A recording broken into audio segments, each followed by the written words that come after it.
শুভ সন্ধ্যা বন্ধুরা। আজ হলো 5 জুলাই, 20 আষাঢ়, রবিবার।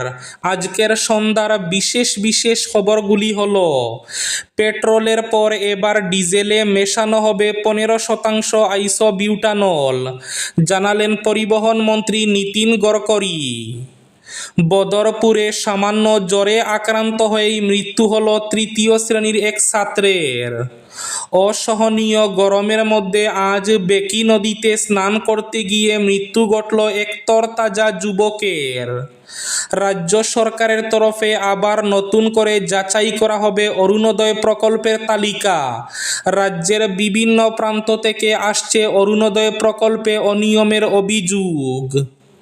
প্রকৃত ভূমিহীনদের পাট্টা দেওয়ার ইঙ্গিত বিধায়ক কমলাক্ষ দে পুরকায়স্থের। শীঘ্রই জোরদার হবে সরকারি সার্ভে। আজ আয়াতুল্লাহ আলী খামেনি এবং তার পরিবারের 4 সদস্যের জানাজা অনুষ্ঠিত।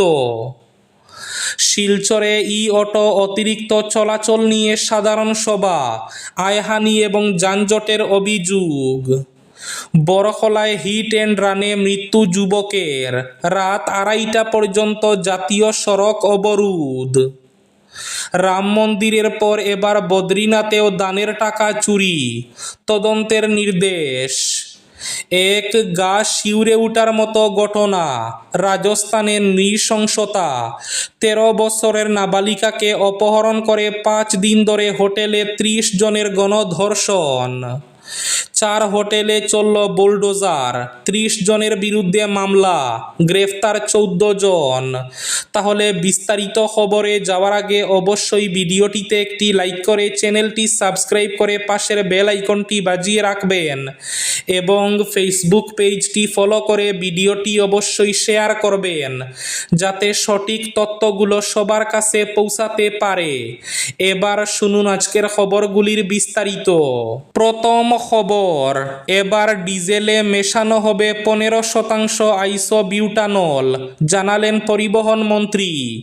পেট্রোলে ইথানল মেশানোর ফলে গাড়ির মাইলেজ কমছে, এই অভিযোগে তোলপাড় গোটা দেশ।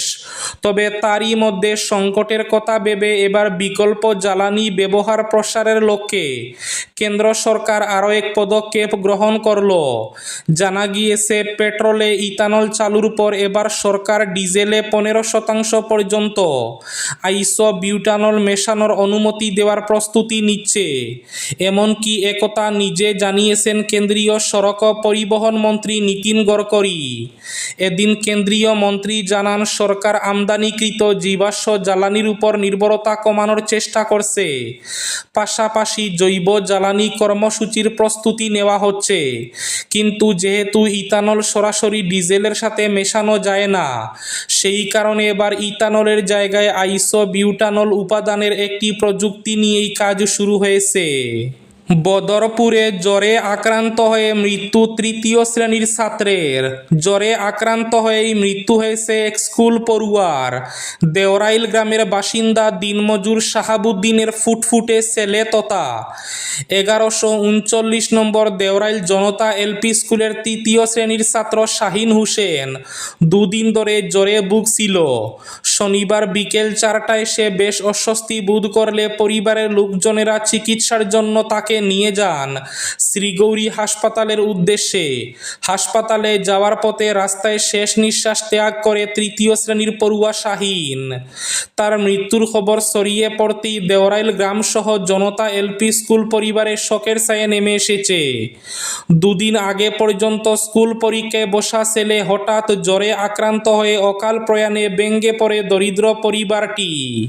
রাজ্য সরকারের তরফে আবার পদক্ষেপ, আবার নতুন করে অরুণোদয় প্রকল্পের তালিকা যাচাই করা হবে। রাজ্যের বিভিন্ন প্রান্ত থেকে প্রতিদিন অভিযোগ উঠছে যে যোগ্য হিতাধিকারীরা অরুণোদয় প্রকল্পের এই নতুন তালিকা থেকে বঞ্চিত হয়েছেন।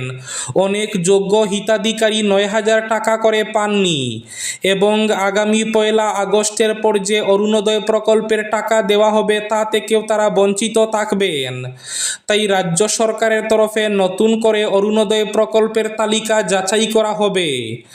যারা অরুণোদয় হিতাধিকারী তালিকায় থাকার যোগ্য নয় তাদের নাম কর্তন করা হবে এবং বাদ পড়া দরিদ্র, বিধবা, অবিবাহিত মহিলা এবং দিব্যাঙ্গদের নতুন করে অন্তর্ভুক্ত করা হবে অরুণোদয় প্রকল্পে।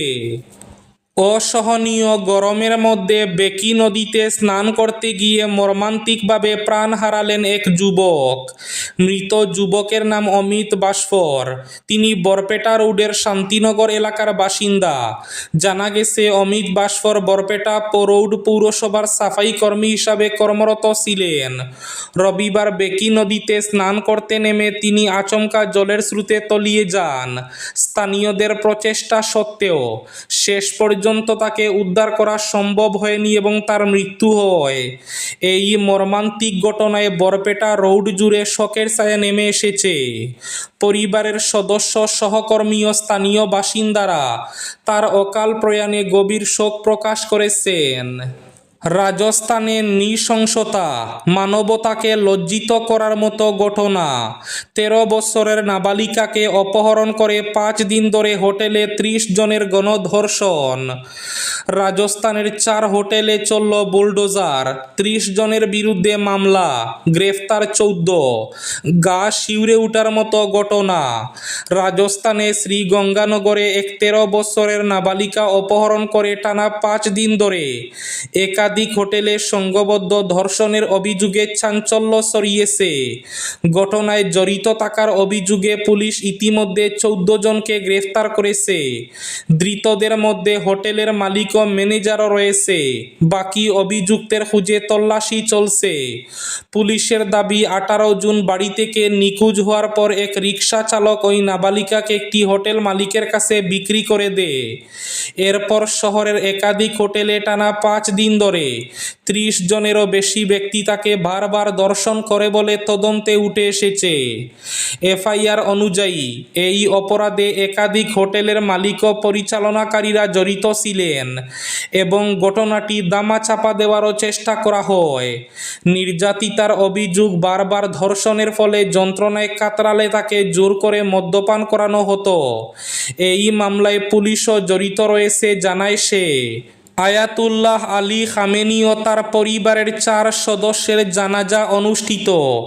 ইরানের নিহত সর্বোচ্চ নেতা আয়াতুল্লাহ আলী খামেনির জানাজার নামাজ আজ অর্থাৎ রবিবার 5 জুলাই অনুষ্ঠিত হয়েছে। তেহরানে চলমান সপ্তাহব্যাপী শেষকৃত্য কর্মসূচির 3য় দিনে তেহরানের গ্র্যান্ড প্রেয়ার গ্রাউন্ডে এই নামাজ অনুষ্ঠিত হয় বলে সংবাদ প্রকাশ করেছে প্রেস টিভি। বিশিষ্ট ধর্মীয় আলেম আয়াতুল্লাহ জাফর সোবহানি জানাজার নামাজে ইমামতি করেন।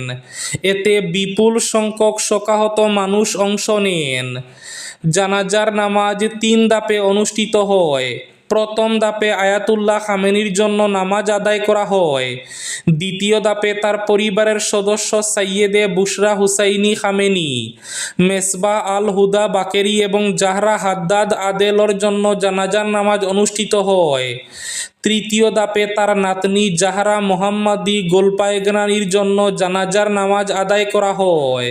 বরখলায় হিট অ্যান্ড রানের ঘটনা, মৃত্যু যুবকের। রাত 2:30টা পর্যন্ত জাতীয় সড়ক অবরোধ।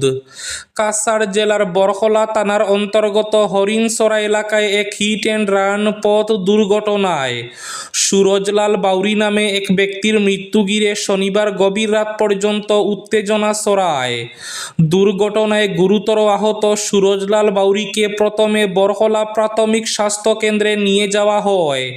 পরে অবস্থার অবনতি হওয়ায় তাকে শিলচর মেডিকেল কলেজ ও হাসপাতালে স্থানান্তর করা হলে চিকিৎসকরা মৃত ঘোষণা করেন। মৃত্যুর খবর ছড়িয়ে পড়তেই শনিবার রাত 11:30টা থেকে ক্ষুব্ধ স্থানীয় বাসিন্দারা হরিণসরায় জাতীয় সড়ক অবরোধ করেন। জেলা কমিশনার ঘটনাস্থলে না আসা পর্যন্ত অবরোধ না তোলার দাবিতে অনড় থাকেন বিক্ষোভকারীরা। অবশেষে রাত প্রায় 2:30টার দিকে অবরোধ প্রত্যাহার করা করা হয়। রাম মন্দিরের পর এবার বদ্রীনাথেও দানের টাকা চুরি, তদন্তের নির্দেশ। রাম মন্দিরে দানের টাকা চুরির ঘটনায় শোরগোল পড়ে গিয়েছে গোটা দেশে। এই ডামাডোলের মাঝেই হিন্দুদের পবিত্র তীর্থস্থান বদ্রীনাথেও অনুদানের টাকা চুরির অভিযোগ উঠল।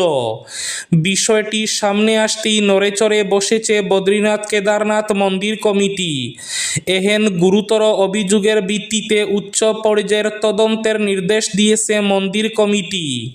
জানা গিয়েছে, গত শুক্রবার ভৈরব সেনা নামে একটি হিন্দু সংগঠনের তরফে বদ্রীনাথ কেদারনাথ মন্দির কমিটির কার্যনির্বাহী আধিকারিক সোহন সিং রাঙ্গারকে চিঠি দেওয়া হয়, যেখানে অভিযোগ তোলা হয় মন্দির কমিটির চেয়ারম্যান হেমন্ত দ্বিবেদীর ব্যক্তিগত সচিব বদ্রীনাথ মন্দিরের প্রণামীর টাকা চুরির সঙ্গে সরাসরি যুক্ত।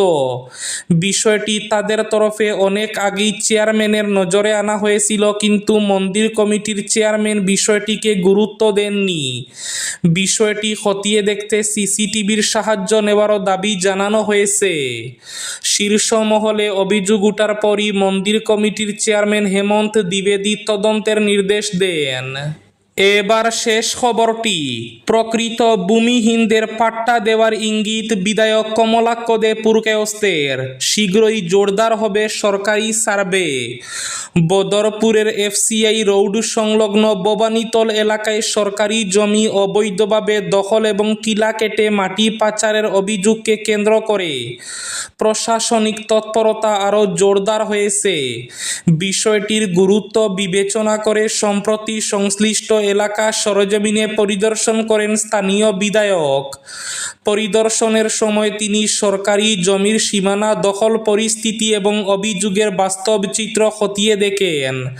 তার উপস্থিতিতে প্রশাসনের বিভিন্ন দফতরের কর্মকর্তারাও জমির নথিপত্র এবং পরিস্থিতি নিয়ে আলোচনা করেন। বিধায়ক জানান, প্রকৃত ভূমিহীনদের যথাযথভাবে চিহ্নিত করে সরকারি নিয়ম ও নীতিমালা অনুযায়ী পাট্টা দেওয়ার বিষয়টি গুরুত্বের সঙ্গে বিবেচনা করা হবে। এই ছিল আজকের সন্ধ্যার বিশেষ খবরগুলি। ভিডিওটি অবশ্যই লাইক করে শেয়ার করে দেবেন।